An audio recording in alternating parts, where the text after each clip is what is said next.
Okay, welcome everybody to today's webinar, Successful Negotiation or Negotiate Your Adversary into Your Ally. My name is Kevin Iguano. I'll be your host for today. I'm absolutely delighted to have two speakers on today's webinar. We have Danielle Papillon and Phil Richardson.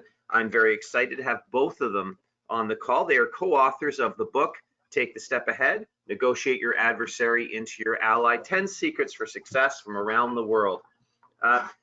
Phil Richardson has a great history as a land developer and property construction manager in the commercial space, building some of the largest, most iconic buildings out there in the world. And in fact, Phil's doing another webinar for us on April 11th, Expert Retrospectives, Program and Project Management Lessons from the Development of Ferrari Worlds. That's something I want you to take a look for. So if you're listening to this live, that's the upcoming April 11th. This recording will be recorded and posted on YouTube. So if you're watching it as a recording on YouTube, obviously the other webinar is probably in the past, and you'll be having to look for the recording of that where you found this recording.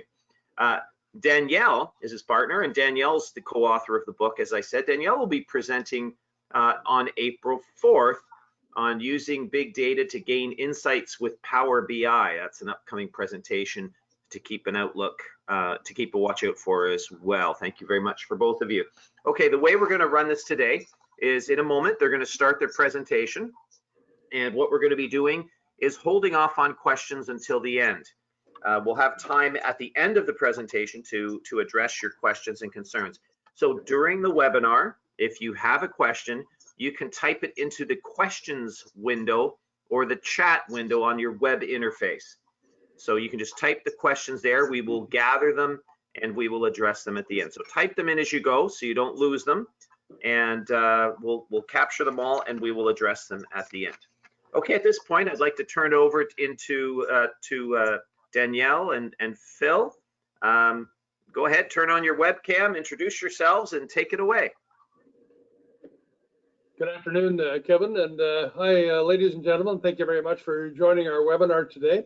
We're really excited to be able to share some of the experiences that Danielle and I have had for negotiating around the world. Actually, I've been very blessed, as Kevin very kindly said, to have led quite a number of very large projects in locales such as the Middle East, India, China, and of course in North America. So we'd like to begin by introducing ourselves. Danielle, would you like to say a few words? Yes, good afternoon, everybody, and welcome. And thank you so much for attending. So today we're going to be talking about negotiations. And there's going to be a little bit of a twist to it as well, because I don't know if you know, but today is International Women's Day. So I would also like to address the idea of women and negotiations. So we're going to touch a little bit on that as well. Well, you know, Danielle, I think it's so appropriate. Today is such an important day worldwide. And I should say that certainly in all of my negotiations in various locales around the world, I've always incorporated not only the gender differences, but also ethnic differences and so on. And we'll touch on those as we go through. But today, of course, is a celebration of women and their effectiveness in the world of work and home, and we look forward to touching on that. So let's begin.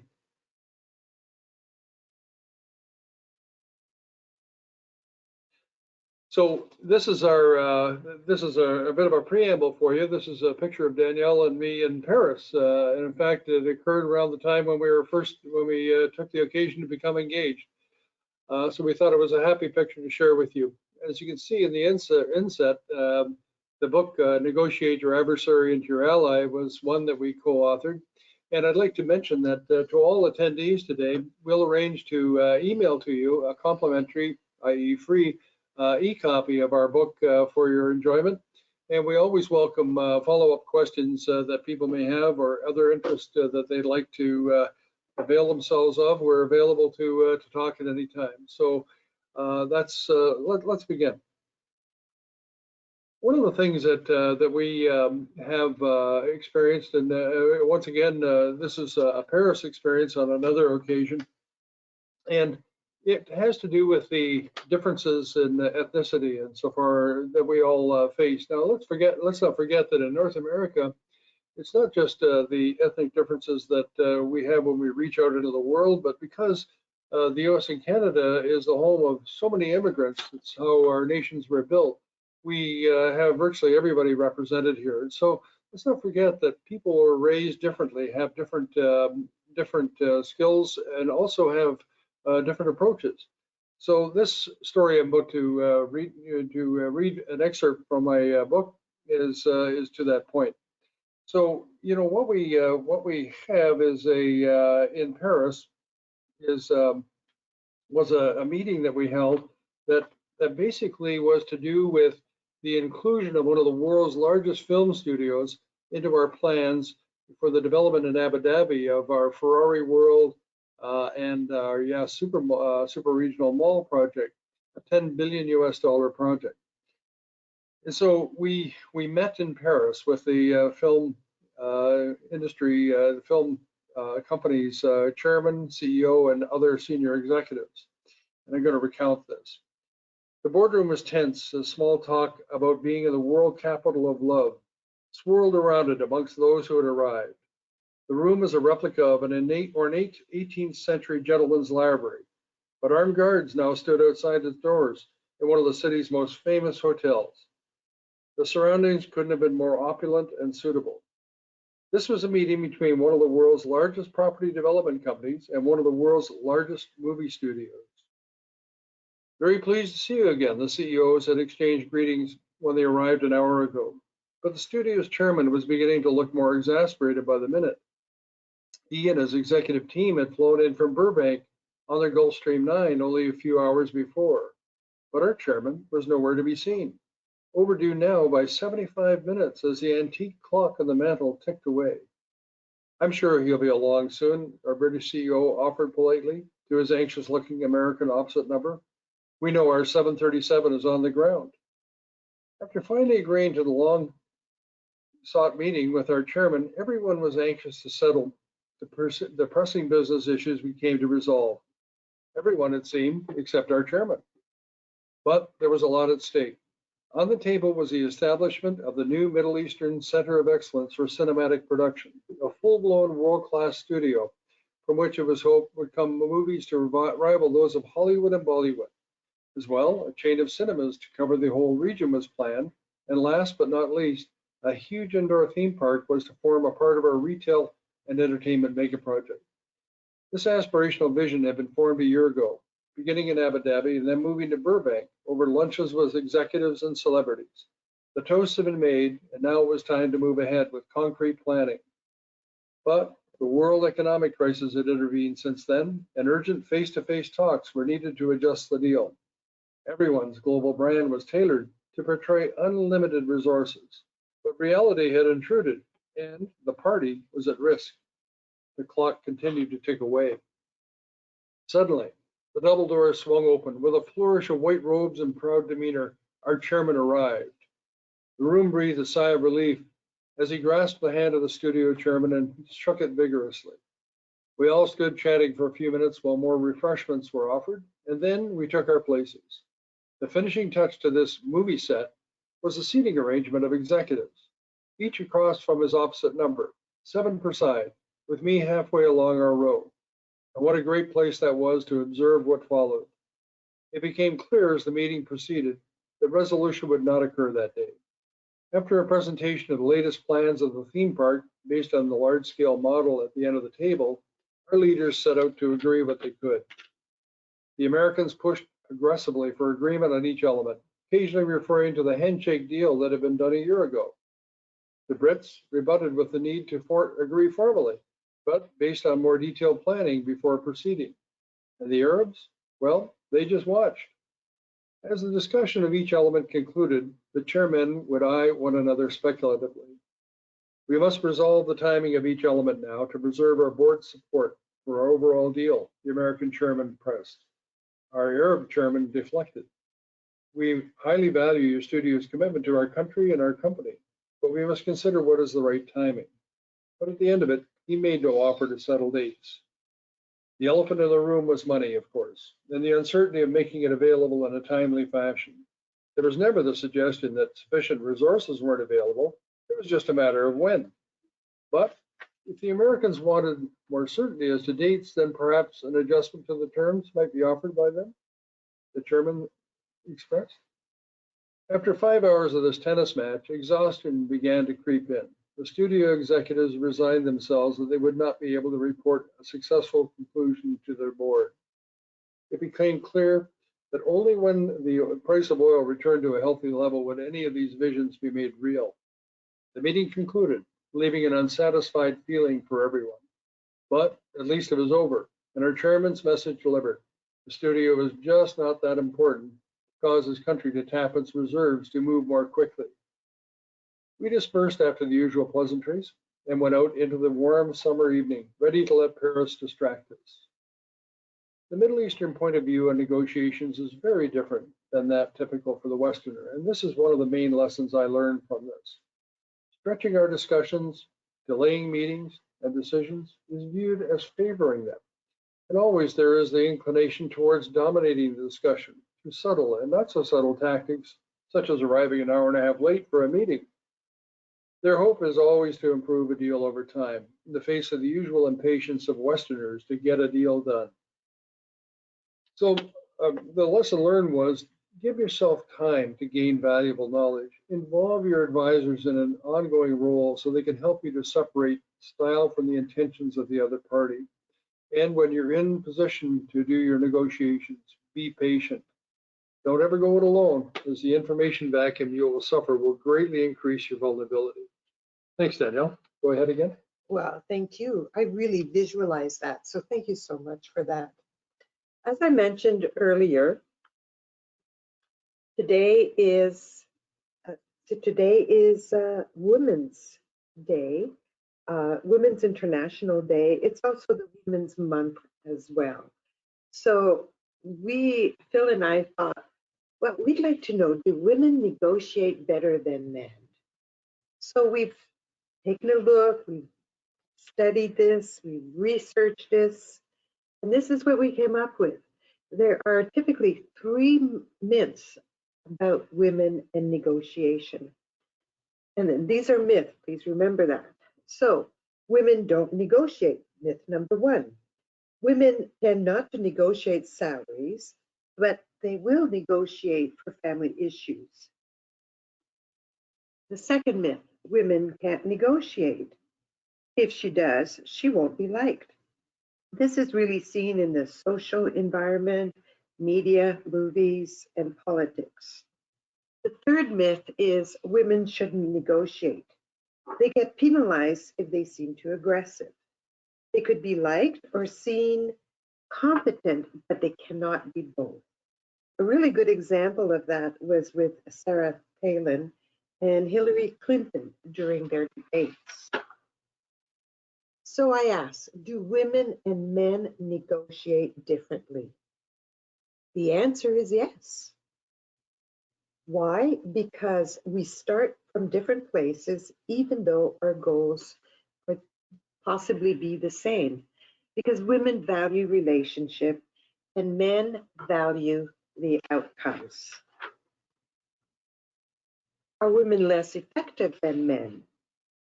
The answer to that is no. Although they start from a different place, their goals may be the same. Let's talk about the aptitudes. There are 5 aptitudes that we definitely require to negotiate successfully. 5 aptitudes. Here's the first one. And what would be the difference between men and women as well? So the first one is assertiveness. Well, assertiveness is not the only skill one needs in negotiations, right? But when there is an imbalance in the workplace, women tend to negotiate less. Work environment makes a difference. For example, if you're in a lawyer's office, right, it has shown that there's no differences between the genders in regards to negotiation. Now, being assertive in the workplace means having a confident, respectful demeanor that allows you to communicate well with others. Having productive and positive interactions at work may lead to effective team building, leadership, and working together. Assertiveness is the ability to honestly express your opinions, feelings, attitudes, and rights without undue anxiety in a way that doesn't infringe on the right of others. So, from a women's point of view, they like to encourage others to be open, honest about their views, wishes, and feelings so that both parties act appropriately. From the men's point of view, it's the ability to make a strong point of view with good verbal ability. So I'd like to say, based on our research, men have this. They're more attuned to the assertiveness in negotiations. The next one is empathy. People are able to establish true empathetic connections with one another that enhance relationships and performance. Now, women understand the other side. Men, well, it depends. Example includes supporting employees' interest, practicing mindfulness, and communicating effectively. The purpose of these activities is to help workers establish genuine connections with each other and enhance work relationships and performance. So it is said that women have this one. The next one is social intuition. Well, social intuition involves making rapid judgment about the emotions, personality, intentions, attitudes, and skill of others. So it is said that women have this one, but men as well. The next aptitude is flexibility. Flexibility is the capacity to adjust to short-term change, right? Quickly and calmly so that you can deal with unexpected problems or tasks effectively. Flexibility in the workplace allows employers and employees to make arrangements about working conditions that suit them. This helps employees maintain a work-life balance and can help employers improve their productivity, efficiency of their business. So it is shown that women have the aptitude for this and men as well. The last one is ethics. Ethics, of course, is reputation, trustworthiness, respect, honesty, moral standards of right and wrongs. And it is shown that women have a good aptitude for this as well as men. So looking at this, at the end of the day, both men and women can be excellent negotiators. Gender does not matter. So let's recap. Our 5 top aptitudes required to negotiate for both men and women are assertiveness, empathy, social intuition, flexibility, ethics.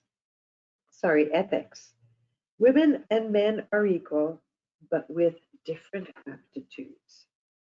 So we've been talking about negotiations, right? So what is negotiation? Well, negotiation is the process by which people agree. So it should produce a wise agreement, right? If agreement is possible, it should be efficient. It should improve or at least not damage the relationship between the parties. Now, what negotiation is not? And there's a lot to say here about this, but this is just going to be an overview. So firstly, it's arguing over positions, producing unwise agreements. The next is arguing over positions that endangers ongoing relationships.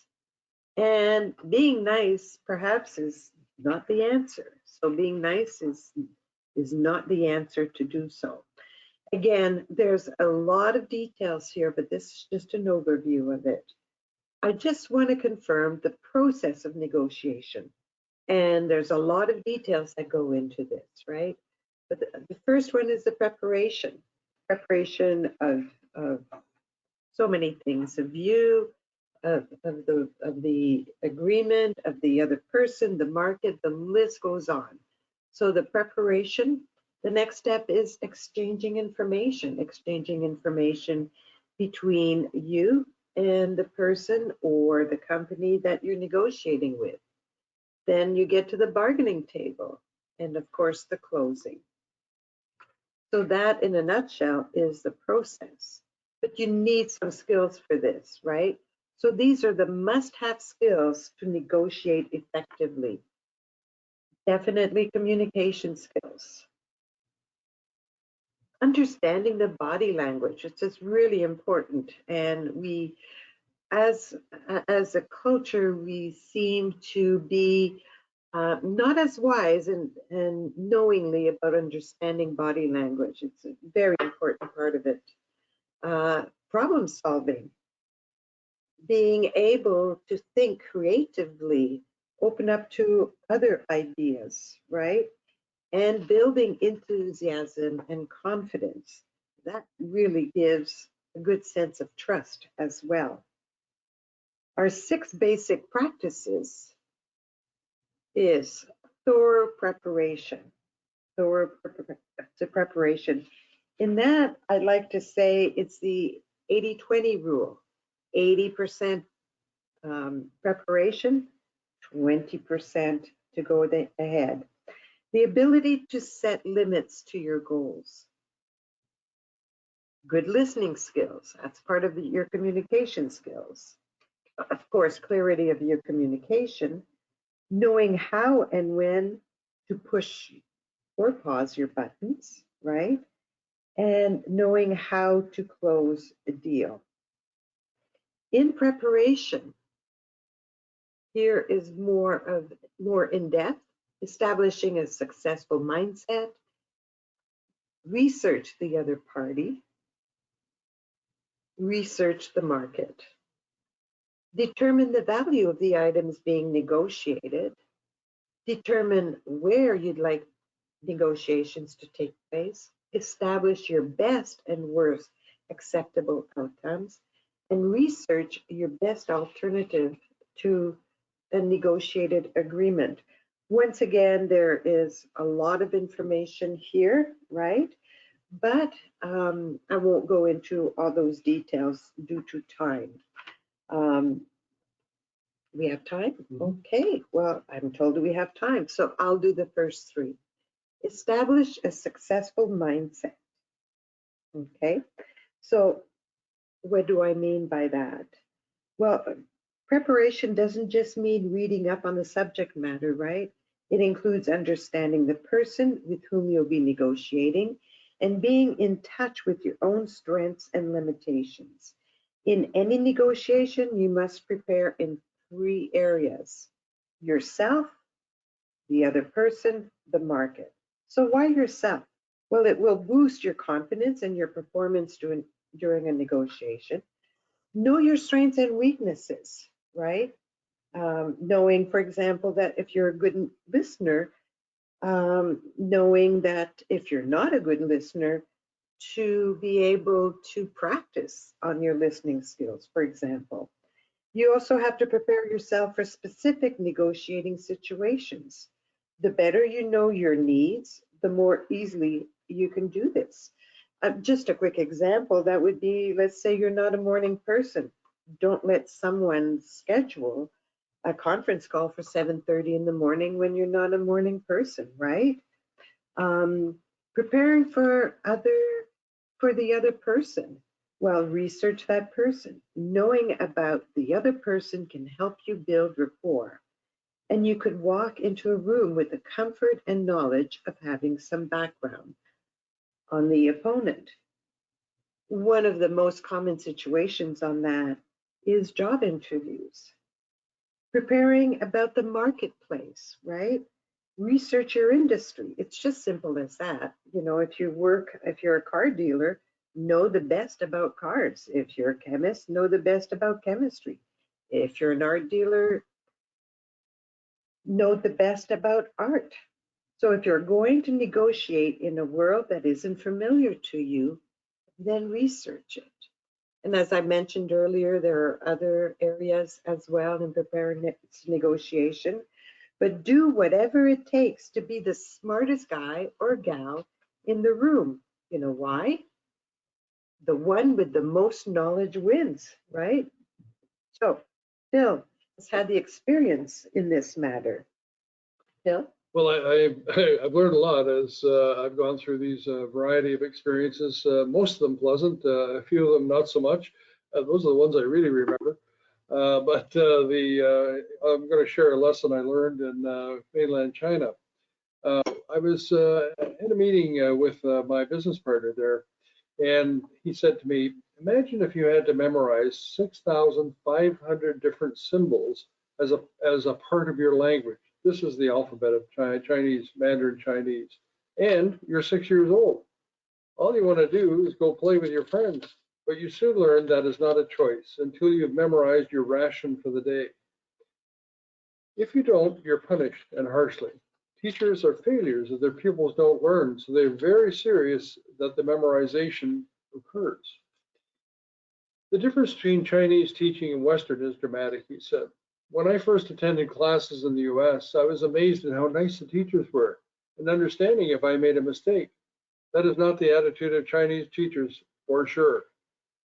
This telling conversation speaks volumes about the thinking styles of the average Chinese person as contrasted with those of the Westerners. Until they are amongst the lucky and wealthy few who go abroad for schooling, their education shapes them to learn as adults in the same rote-based way.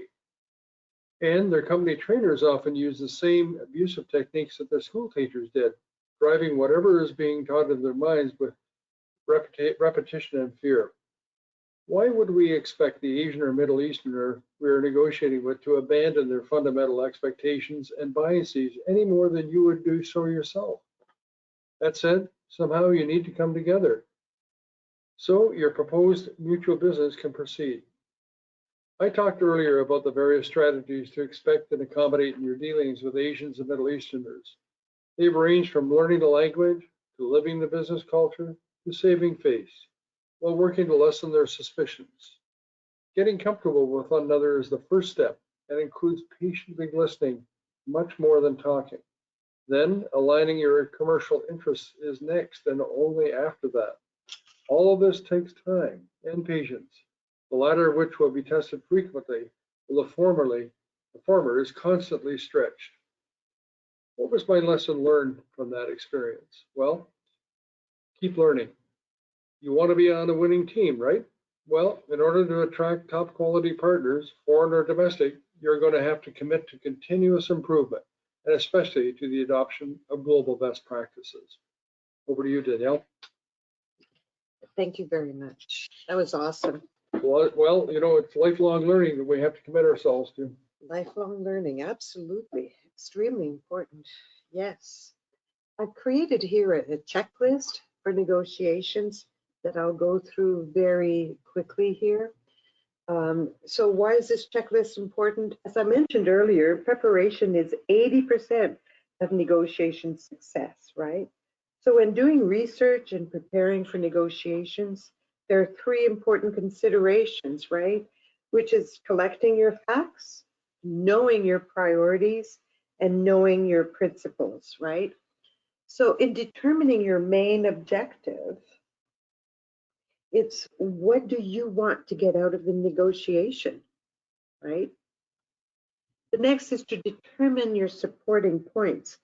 What factors support your main objectives? Determine a fallback position. What options other than a raise might you consider? Identify your best alternative negotiated agreement. This is called BATNA for short, right? And as well, to identify your worst alternative to a negotiated agreement, your worst alternative. And to identify your walking away point. When is it that you say, no, this is not working, this is not working? So when I say your walking away point, it doesn't necessarily mean to close the negotiations down. It could perhaps mean taking a pause, going back and looking at more information, finding out more facts, or just let the temperature drop for a little bit, right? So walking away point does not mean to close the option of negotiations, right? So it is important to get your facts, to do research. So what zone of possible agreement, if that might exist? So one of the things that we're learning here in regards to negotiations, right, is preparation, really digging down and looking at the facts and setting yourself up for success. One of the major things that we do, sadly, is we assume. So the big message here that Phil has is to not assume. And for that, he's got an experience in China where he did make assumptions. Phil? Thank you. Yeah, one of my more painful lessons that I hope you find a little bit of humor from as well. Now I can do it, but not at the time.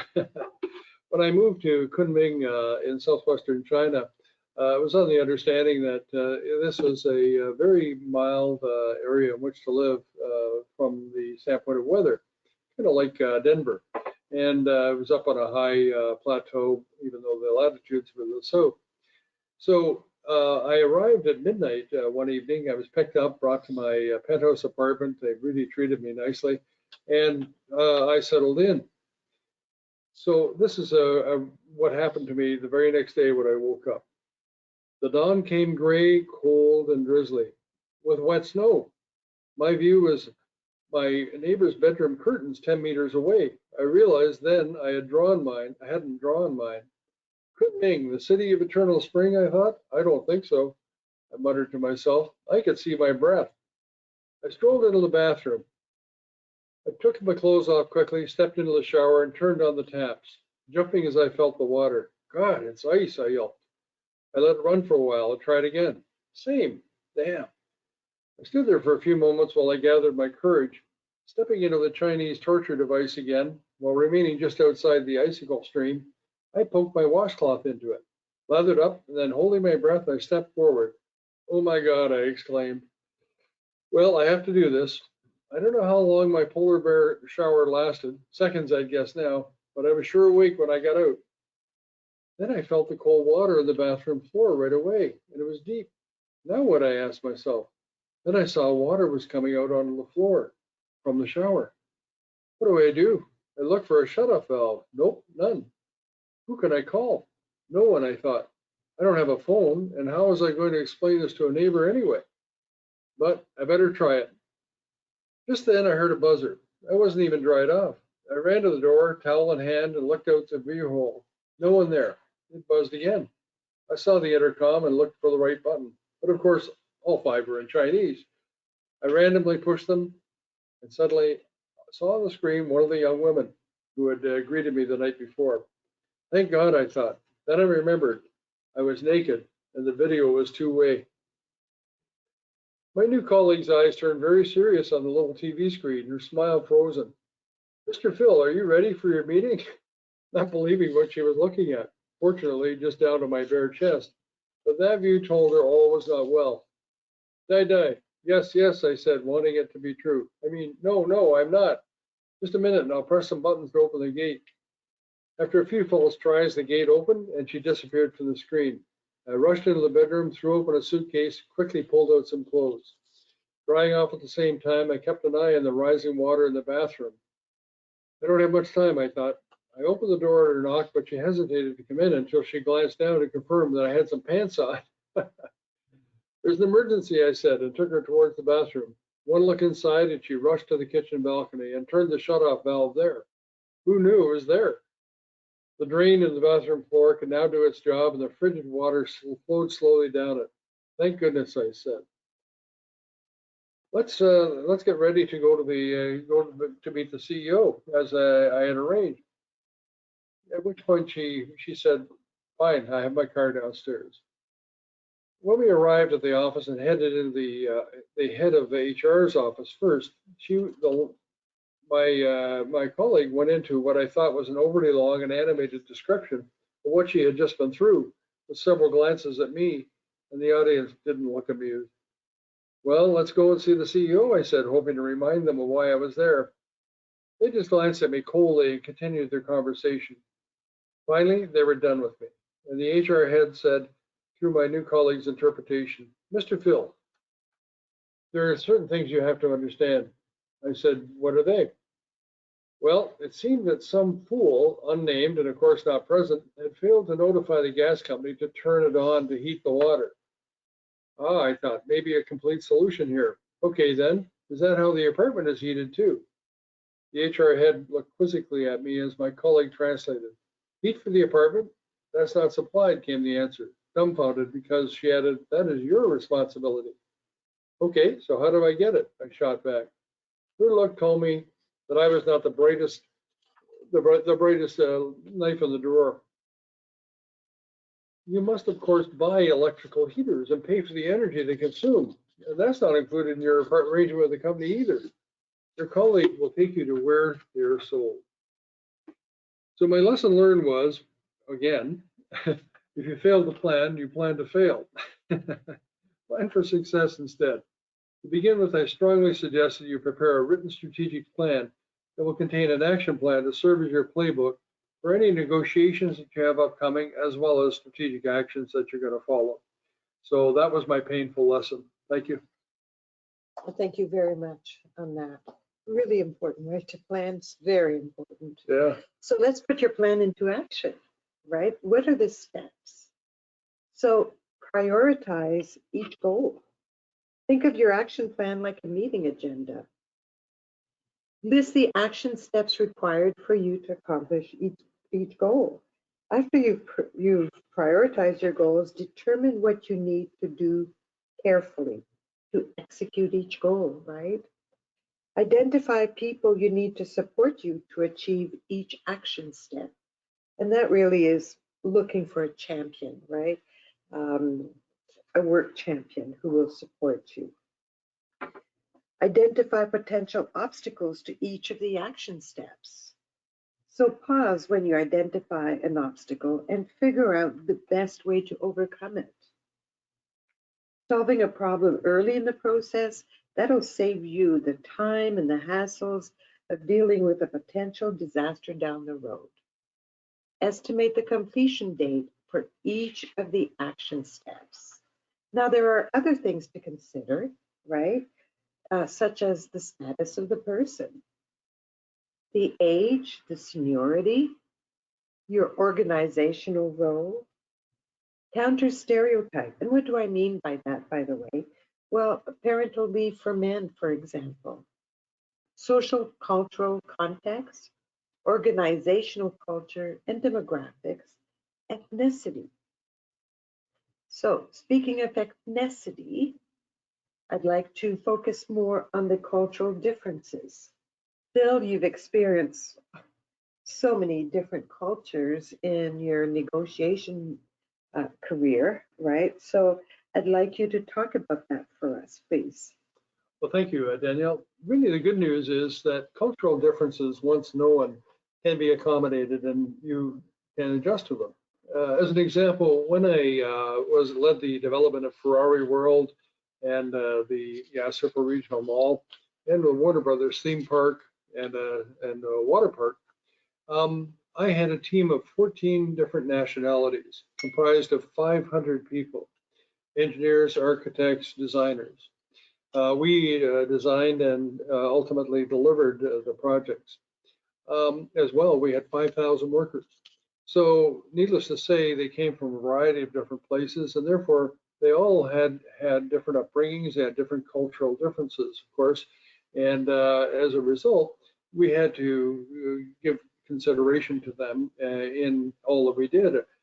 If you can imagine it, life was like a sort of a continuous negotiation for me. As a typical Canadian, one of the things I did was I basically organized ourselves so that nobody had a private office, including myself. So everyone was in the open and therefore accessible to one another. Secondly, I didn't let anyone call me by my second name. They had to call me Phil or worse, Mr. Phil. And the result of that was it flattened our organization down. The result was we delivered this massive project on budget and on time. A pretty big accomplishment. In fact, we were congratulated in person by the Crown Prince of Abu Dhabi, the leader of the country, who came down to personally shake our hands to congratulate us. So these cultural differences, while they're distinct, as you can see, there are different charts here, and these are derived from a book called When Cultures Collide, and the author of which has mapped 150 different cultures and societies and their different negotiating styles. So it takes, it's definitely the right thing to do to research these ahead of time, determine what it is that are the differences may be, figure out how you're going to accommodate them, and then be ready to negotiate ahead of time. You can depend on the fact that negotiators from other cultures are going to be ready. You must be it too. And as I said earlier, Canada and the United States have been the recipients of nationalities from around the world. So these characteristics are in play here for us as well. Thank you. Thank you very much. Very important. Thank you for that. I just want to finish a little bit by the bargaining stage. And there are different techniques of bargaining stage for success, right? Just because things don't look the way, or they don't feel, or they don't seem to go your way, there are different techniques that you can use. And we go into more detail in that in our book. But here are some of the techniques for success. The equalization of bargaining, building a case, for example, the it's too bad situation, the let's wear them down situation, the mix it up situation, bridge the gap. So you don't need to close the negotiations quite rapidly. As I mentioned earlier, you could pause, take a look at some of these techniques, regroup. That's a big possibility. When it comes to the closing process, in general, there are 3 possible outcomes to negotiate. It's a lose-lose situation. I think we've all heard that saying, a win-lose and a win-win. Once again, there's more information on that.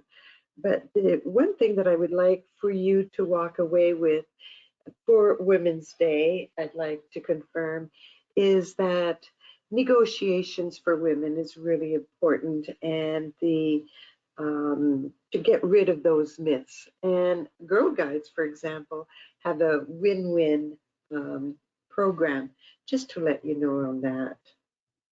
Bill? Yeah, thank you, Danielle. Well, thank you very much for the time you've given us today to be able to present some of our ideas. We weren't able to get into the depths of it a lot, but we hope we gave you a decent overview of the process through which we need to negotiate. And thanks to Danielle for giving us a special perception in regards to negotiating for women. That's certainly something that is an issue that a lot of people have been concerned with over time. Great progress has been made, more progress is needed. And through the efforts of people like Danielle, who is particularly attuned to these matters, learning can ensue, and we can provide you with good advice over time. Now, these are some of the books that we've published in addition to Negotiate Your Adversary into Your Ally, Internationalize to Double Your Money. Another is Vertical Villages, the Magic of Mixed Use Developments, but that's a special project for property, so it may have only limited appeal for you.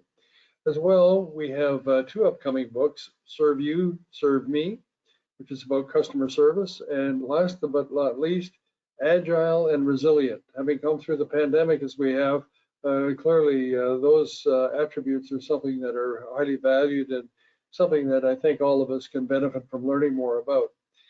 You can see our email addresses at the bottom. And you'd be welcome to contact us directly if you'd like to, and we'll be happy to provide you with your complimentary e-copy of Negotiate Your Adversary into Your Ally. So now what we would like to do is to be available to you to answer any questions that you might have. And as Kevin said earlier, you address them to him, he'll in fact convey them to us and we'll answer. Excellent. Thank you very much, both of you. I learned a lot in that session. It was quite interesting. Okay, everybody, as we mentioned before, please type your questions into the chat or the questions window on your web interface. And while you're doing that, I'd just like to remind you that we do have upcoming webinars. The next webinar in the series is in 2 weeks on March 22nd, creating high performance teams in construction. That'll be, you can find that the same place you found out about this webinar if you'd like to attend it live. As usual, all of our webinars get recorded and posted on YouTube for later viewing. The next one after that on April 4th is using big data to gain insights with Power BI. And on April 5th, we have one on the power of self-awareness, the first step in making a leader. Okay, excellent. We have a question. This one's from Josie. It says, could you provide examples of body language and their interpretation during negotiations? I love that question, Josie. Thank you.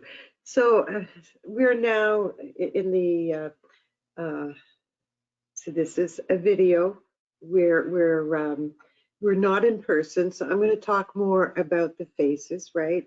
So one of the things that you could look for in negotiations is what happens to their mouth as you're talking, right? So when somebody closes their mouth, and they run their tongue around or play with their tongue, with their mouth closed, that means that they want to say something, but they shouldn't. They're being guarded on that. So that's one of the features of that. In negotiations, again, because, you know, we're not live here, hand gestures are really important as well. The more that they have their hands open and wide, and you could see the inside of their hand, their palms of their hands, that means that they're being very open with you. They're blinking their eyes. If they blink their eyes too much, that means that they're not agreeing with you. Or they're not truthful. Or they're not truthful. Yes, you're right. So there's a lot of difference of body language. I'm just thinking quickly here of the most important ones. One that I'd like to talk about, however, that is not, that we see, that we have all been told that if one crosses their arms like that, they're not open to information. And that actually is not totally accurate. When somebody crosses their arms, it could be because they're feeling cold. It could be because they're feeling vulnerable and they want to hug themselves. It could be that they're more comfortable in folding their arms. So I would be, you know, careful on that one. So that's another one. Touching their face, or if they're just, you know, rubbing their neck, that is showing stress, and they're not feeling open-minded. They're more stressed out about it. They're more a little bit not having open to ideas. They're just stuck. I think so. That's a good way, and stressed about the conversation or the topic. So so there's a little bit of body languages there, but as I mentioned, there's lots of them. Well, I'd like to add a couple.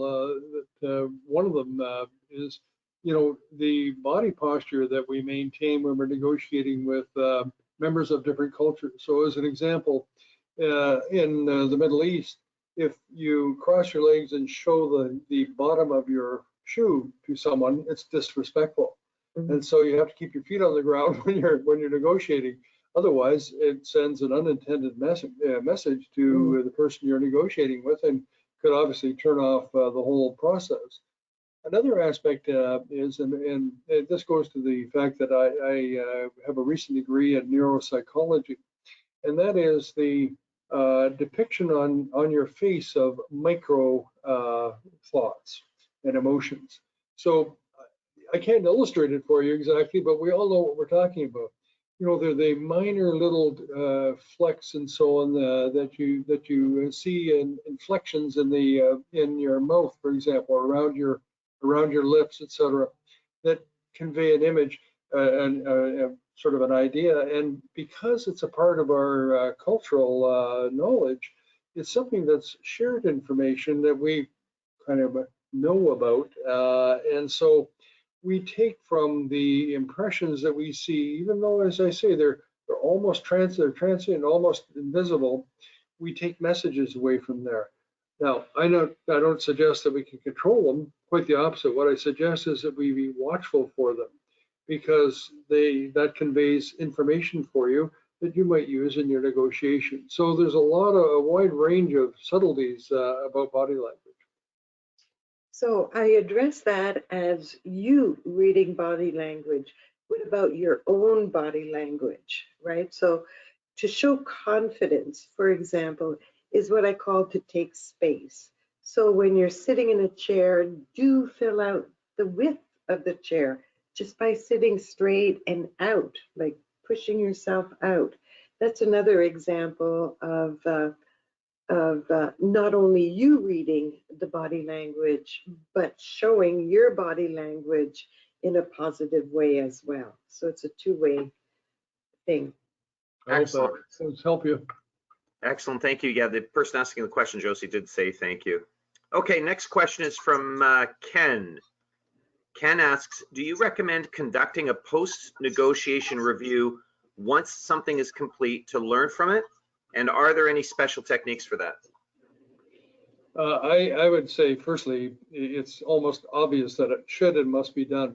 You know, the fact is that particularly when we're in organizations, we want to be able to accumulate intellectual knowledge and information so that the organization has a cultural memory. And that cultural memory is basically formed through our experiences, and sharing those experiences, i.e. our lessons learned, and as well our conclusions drawn from them, whether they're to be used or not, etc., is clearly a body of knowledge that is valuable both to the individual as well as to the organization. So my opinion is, insofar as how to go about doing it, is that there's nothing like an in-person debrief, and that should be done as quickly as possible following the negotiating session. I suggest that it be done in an ongoing way so that the lessons learned can contribute to the progress that you're making within that specific negotiation.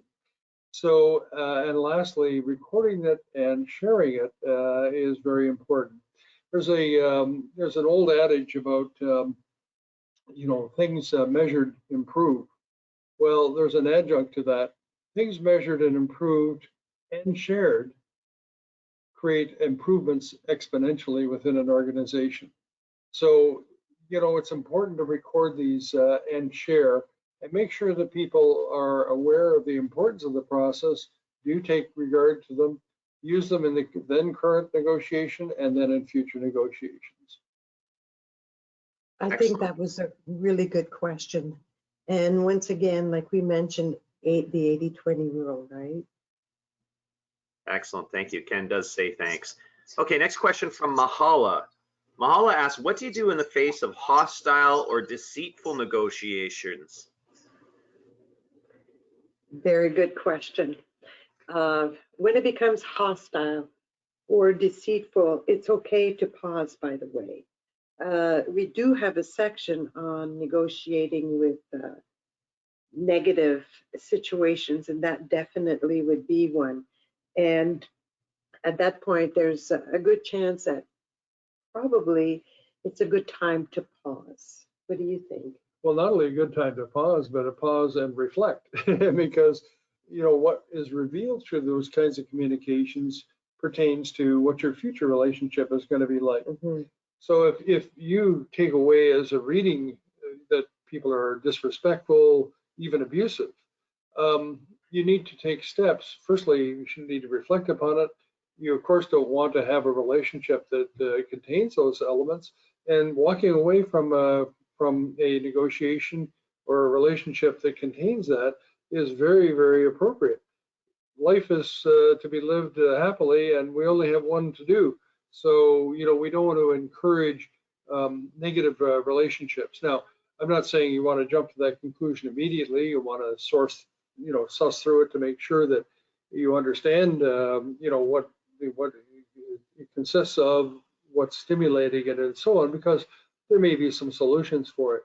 But in the solutions, it's always important to add to the person who's generating those, those negativities, that they're not to be tolerated.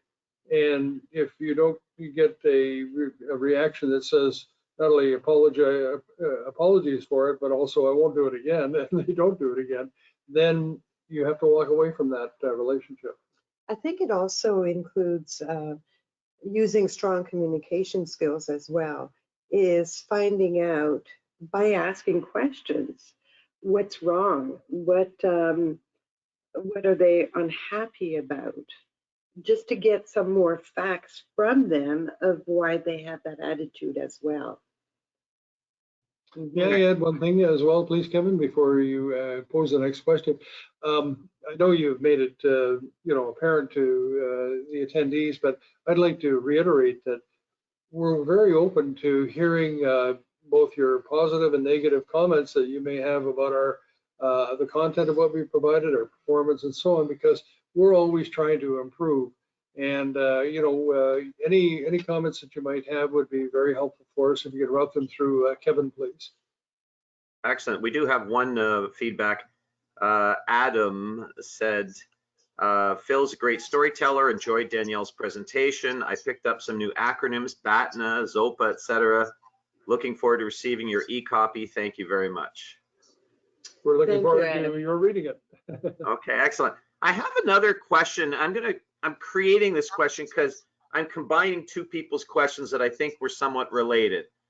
So Mohammed was asking about how do you differentiate your negotiating strategy when there's different status between the participants? And Adam asks, some cultures have structured class systems. So how does that impact that, this idea of different status or caste or whatever? How does that affect how you negotiate? Thank you for that question. If you don't mind it, I'll handle it to begin with, but please feel free to add in.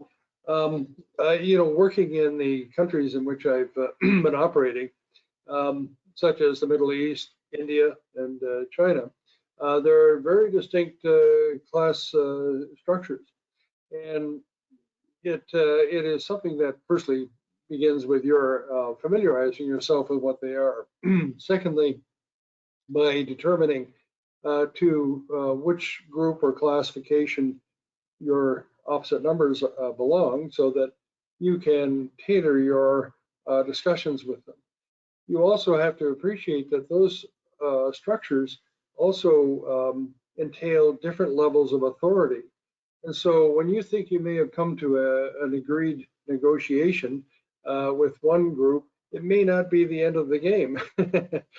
The decision is then moved up to the next level and so on. Now, that of course applies to companies, of course, from director to vice president to CEO, but it also applies in countries. And, so you need to be mindful of that. And you need to also be sensitive to the signals you get. The word yes is rather overused, shall we say, in the acceptance of deals. Yes may mean I understand you. That doesn't mean I agree with you. Yes, hopefully, could mean I agree with you. But there's a whole range of possibilities for the use of that language that you have to be aware of. So never hesitate to ask the questions so that you have a clear understanding of what it is that is actually being said to you. Don't assume. We go back to my painful experience earlier to punctuate that. Excellent, thank you. We're at our time limit, but I do have one last question I want to sneak in here. Adam asked an interesting question. He says, often a powerful negotiator bargains forever without setting a time limit. or they're also looking for some form of advantage because of that. So how do you create a win-win if you're on a short business trip? Well, the simple answer is you may not be able to, but you may be able to take steps towards it.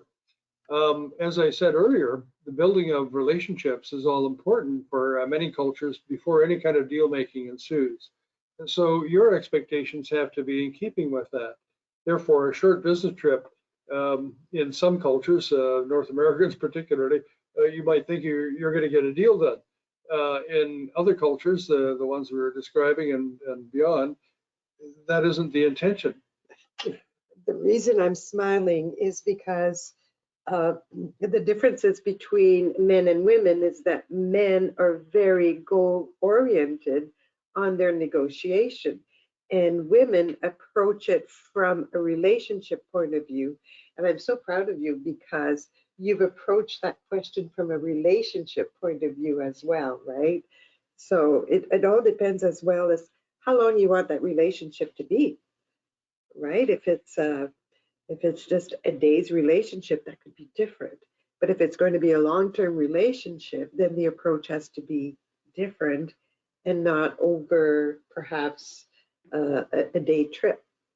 Those are great questions, Kevin, and we really appreciate our audience for asking them, and hopefully our answers are adequate. Again, we're really interested in discussing these important factors, so reaching out to us to connect and via the emails that you saw earlier, we'd be glad to engage in a further discussion about them. We're learning all the time. Excellent. Thank you very much. We're out of time, unfortunately. There were a couple of questions left. We didn't get around to them, but thank you very much, everybody, for attending today's webinar.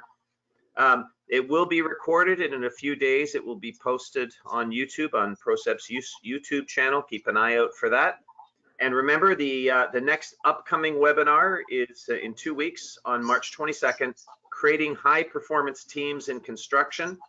But there are other webinars coming up across multiple topics: project management, leadership, business analytics, all kinds of topics you may be interested in, HR strategy, all kinds of interesting things. So keep your eye out wherever you found out about this webinar. Keep your eye out for the upcoming series of webinars and see if there's something you're interested in. Thank you much for your time. You are able to claim professional development credits for attending this session, depending upon which particular profession you're in. If you have any questions about it, just send an email to sales@procept.com, sales@procept, P-R-O-C-E-P-T, sales@procept.com, and we can answer your questions about claiming professional development credits. Okay, thank you very much, both of you. I really appreciate it. I learned a lot and I enjoyed myself. We did as well. Thank you. Thank you. Bye for now. Bye.